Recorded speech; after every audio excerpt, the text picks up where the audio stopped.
Everybody like and subscribe, praise the bell icon. Story number 1. It was the dead of winter, and the snowstorm was one for the books. A group of friends had rented a secluded cabin up in the mountains, eager for a weekend getaway.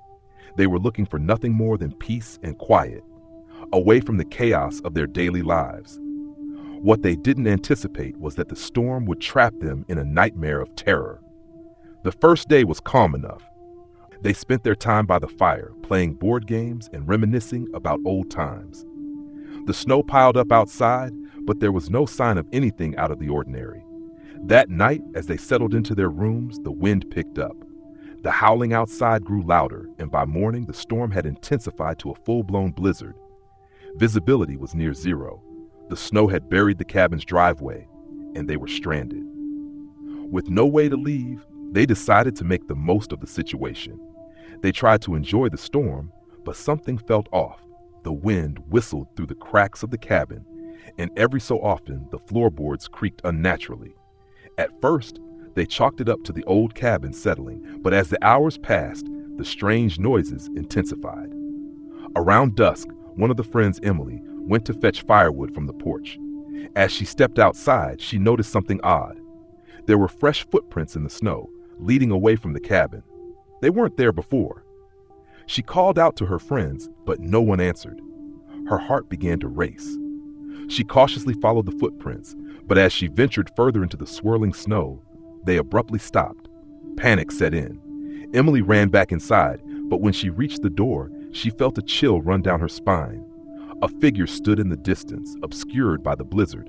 Its silhouette was distorted by the swirling wind, but it was unmistakable. Someone was watching her. She slammed the door shut and locked it. The group gathered in the living room, their faces pale. They debated what to do, but no one had an answer. They were trapped, and something wasn't right. The storm raged outside, but there was another presence in the house, one they couldn't shake. Hours later, as the wind howled and the cabin shook, the power flickered and went out. The room was swallowed by darkness. They scrambled to light candles, their hands trembling. But just as the first flicker of flame illuminated their faces, they heard it, a faint scratching noise coming from the walls. The sound was slow at first, like something or someone was trying to get in. It escalated, becoming more frantic, and then a loud bang. Frozen with fear, they all stared at the door to the basement. The scratching noise had come from there. Without thinking, they grabbed a nearby axe and made their way to the door. It creaked open, revealing a dark staircase leading down into the pitch-black void. The air was thick, almost suffocating, and the smell of damp earth and decay filled their noses. Someone, no one knew who, began to descend.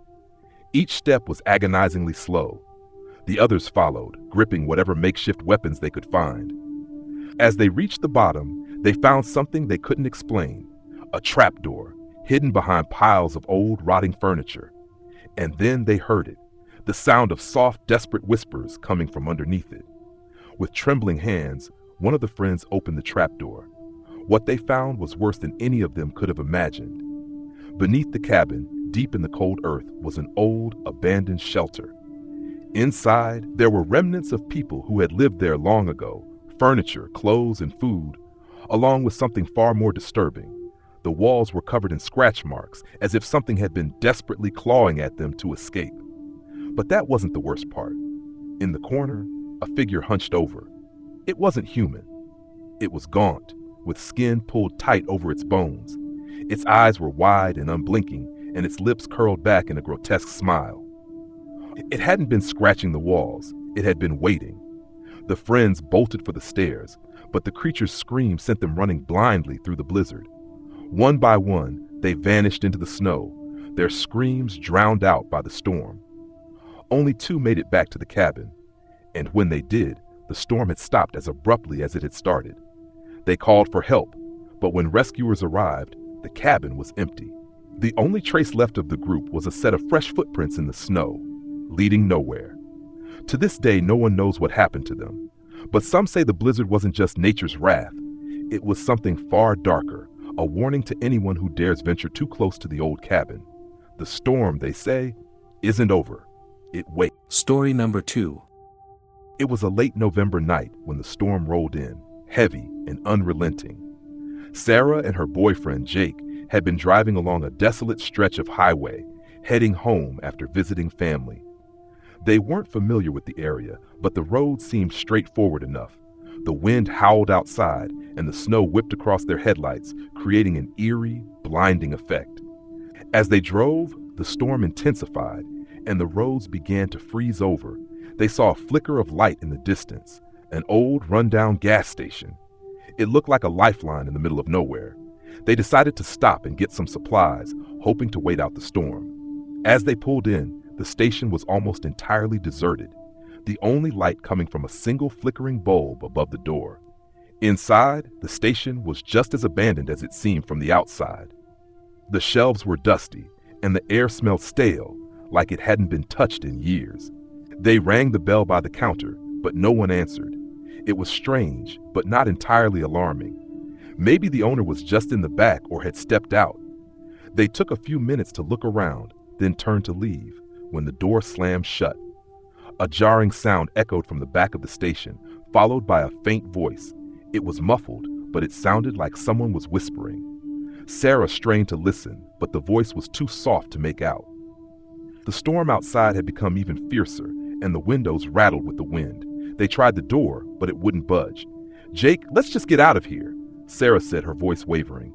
Jake nodded, but as he stepped toward the door, the voice came again, closer this time. "Don't go. Stay." Chilled, Jake grabbed Sarah's hand. They both turned back to the counter, but there was a figure standing there now. An old man, pale and hunched, wearing a stained apron. His eyes were wide and unblinking, and his skin hung loosely from his face as though it didn't quite fit. His lips parted, and he spoke again, but this time it was in a hoarse, rasping whisper. "Stay with me forever." A creeping sense of dread filled Sarah's chest. She glanced at Jake, but his face was pale, his eyes fixed on the man as though he couldn't look away.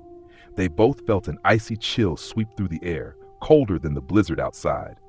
The man took a slow step toward them, his ragged breathing loud in the silence. His long claw-like fingers reached out, inching closer. "You're the next ones," he rasped. Jake shook his head violently, snapping out of the trance. "Run, Sarah, run!" They bolted for the door, but it still wouldn't open. The man's laughter echoed through the station, a low, guttural sound. It was followed by the sound of dragging feet, like something heavy being dragged across the floor. Desperate, they turned toward the back of the station. They ran through a small hallway, and at the end, they saw a door that led to the back lot. They pushed it open, but as they stepped outside, the storm hit them with full force, like the very winds of hell had been unleashed. They stumbled through the snow, trying to find the road again, but something wasn't right. The snow around them began to shift, forming shapes, human shapes. Figures rose from the ground, their hollow eyes glowing faintly in the blizzard. They were covered in frost, their skin frozen and pale, but they moved, slowly, deliberately, reaching for Jake and Sarah. The air grew heavy, and they realized too late that the storm wasn't just the weather. The gas station wasn't just abandoned, it had become a trap, a place for the lost, where those who wandered into its grasp were never meant to leave. Sarah grabbed Jake's arm, pulling him forward, but they weren't making progress. Every step they took, they seemed to sink deeper into the snow, as though the earth itself was holding them back. The figures closed in, their limbs twisting unnaturally as they reached out. Suddenly, the cold stopped. The storm was gone, and the air felt heavy with stillness. They looked up to find themselves standing in front of a perfectly pristine gas station. The windows were clear, and the door was open wide. Inside, the lights buzzed. With a trembling hand, Sarah stepped forward. She glanced around the station, but there was no sign of the old man or the figures. The place seemed ordinary now, as if the nightmare had never happened. But as they stood there, the door slammed shut behind them. In the reflection of the glass, Sarah saw something that made her blood run cold. Standing behind them, in the shadow of the station, was the figure of the old man. His eyes were wide open, his grin stretching unnaturally across his face. And then, in a voice that echoed through the station, "You're the next ones." The storm was far from over. It never would be. Story number 3.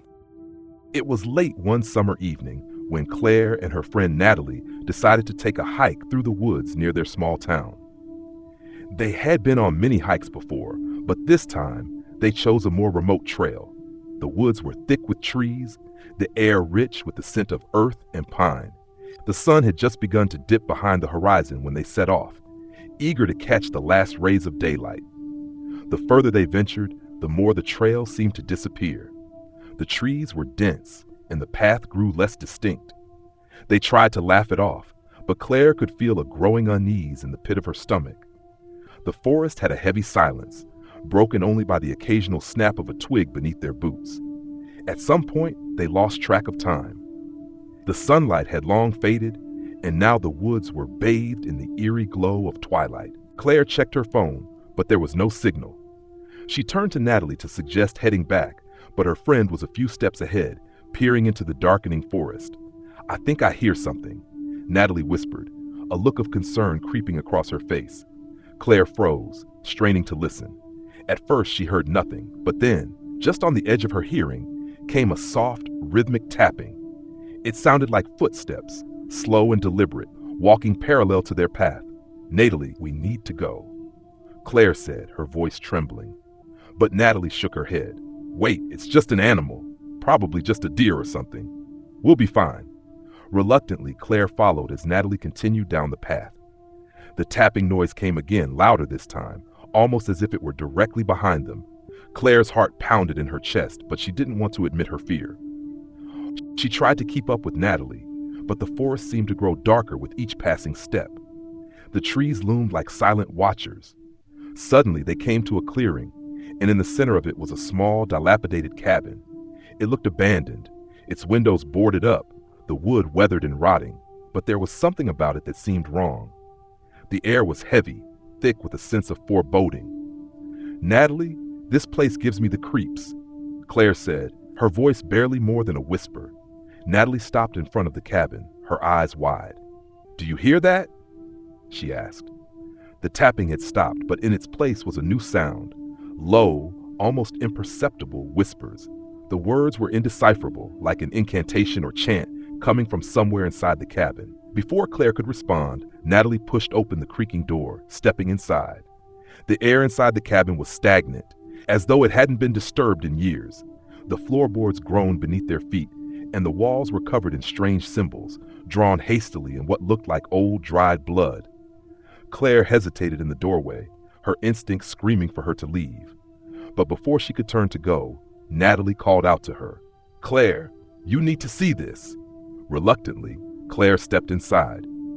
Natalie was standing near the far wall, where a large, cracked mirror hung. But it wasn't the mirror itself that caught Claire's attention. It was what was reflected in it. At first, she thought she saw their own faces staring back at them. But the longer she looked, the more she realized that their reflections were not moving in sync with their bodies. They were distorted, twisted, like shadows flickering in a fire. The figures in the mirror grinned maliciously, their eyes wide with hunger. Claire's breath caught in her throat. "Natalie, we need to leave. Now." But when she turned to grab her friend's arm, Natalie was no longer standing where she had been. In her place was a tall, gaunt figure, its skin pale and stretched tight over its bones. Its eyes were hollow, dark voids, and it smiled at her, its mouth opening impossibly wide, too wide for anything human. Claire's scream caught in her throat as the figure reached toward her, its fingers long and crooked. She stumbled back, crashing into the broken furniture, but the creature followed, moving with unnerving speed.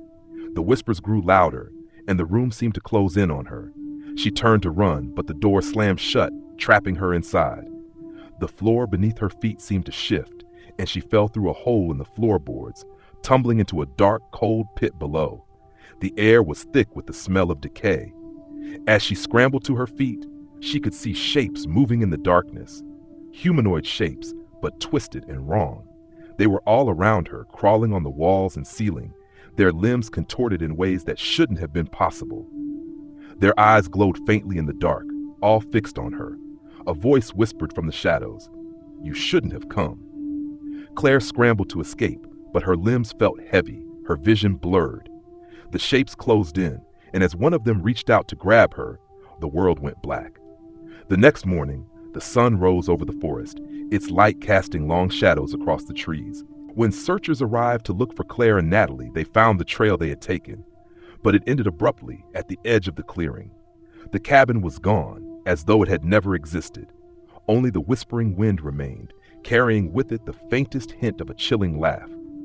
Claire and Natalie were never seen again. The woods, it seemed, had claimed them, as it had claimed so many before.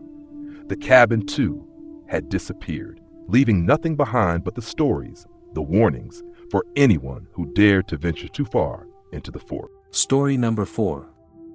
It was a quiet evening when Hannah decided to take a walk through the old cemetery that lay on the outskirts of her small town. She had passed it many times but had never dared to step inside.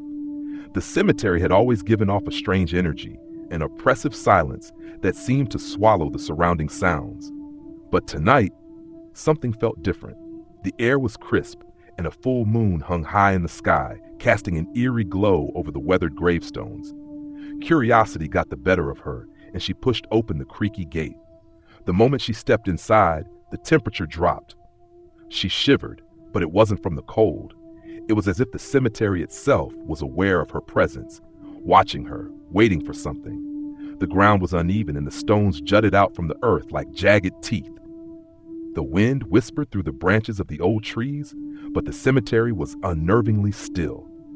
No birds, no rustling of leaves, just a heavy, unsettling silence. Hannah walked deeper into the cemetery, feeling her footsteps echoing too loudly in the stillness. The moonlight illuminated the names on the gravestones, some of them faded and barely readable. She stopped in front of one, its engraving so worn that it was almost impossible to make out. But as she leaned in closer, the wind picked up, and she heard it. A soft whisper, like a breath on her ear. "Help me." Hannah spun around, but there was no one there. Her heart raced. It had come from nowhere, yet it felt so close. The air felt thick, charged with an unnatural energy. She took a step back, trying to shake the growing sense of dread creeping up her spine. The whisper came again, this time louder. "Help me, please." Hannah's breath hitched in her chest. She couldn't just leave. The words were clear now, but they didn't make sense. She wasn't sure if it was her mind playing tricks on her, but it felt real. Looking around nervously, she spotted a stone path leading deeper into the cemetery, winding toward a small mausoleum at the far end. Her feet carried her there before her mind could fully protest. The mausoleum was dark, its entrance blocked by thick vines, as though it had been abandoned for decades. But something about it felt alive in a way. The whispers were growing louder now, no longer just a faint breeze, but voices, and they seemed to be coming from within the mausoleum. Despite every instinct telling her to run, she reached for the vines, pulling them aside with trembling hands. The door creaked open, revealing a stone staircase that descended into pitch-black darkness. "Help me," the voice called again, and this time it was right next to her ear. With a gasp, Hannah stumbled backward, but someone gripped her arm. It was cold, far too cold, and the touch felt like death itself. She turned, her eyes wide with terror, to see the skeletal figure of a woman standing in the doorway, her hollow eyes staring into Hannah's soul. The woman's mouth opened, but instead of words, a low, guttural sound emerged, like a long-forgotten scream trapped in her throat. The figure slowly began to advance, its form flickering, becoming less human with each step. "Help me," the figure rasped, its voice distorted by 1,000 years of suffering. "Take my place." The temperature in the mausoleum plummeted. Hannah's chest tightened, her breath coming in sharp gasps as her body froze in place. The woman's skeletal hands reached out toward her, and the whispers from the shadows intensified, filling her ears with maddening demands, promises of release from pain, if only Hannah would step closer. With all the strength she could muster, Hannah wrenched herself free from the ghostly grip, but as she turned to run, the door slammed shut with a deafening crash. She pounded on it, her knuckles bleeding as she screamed for help, but the mausoleum stood silent, unmoving. She felt the coldness of the stone walls closing in, suffocating her, and the whispers grew louder, more insistent. "Take my place," the voice demanded, echoing from the darkness. The door to the mausoleum creaked open, but this time, it wasn't her escape. It was an invitation. The last thing Hannah saw was the flickering shape of the woman, her face now twisted into something unrecognizable, looming at the threshold, beckoning her toward the shadows. When they found her the next morning, she was lying outside the mausoleum, her body cold and stiff, her eyes wide open in eternal horror. The only thing that remained was the faintest whisper in the wind, saying, "She helped." No one ever dared enter the cemetery again after that night.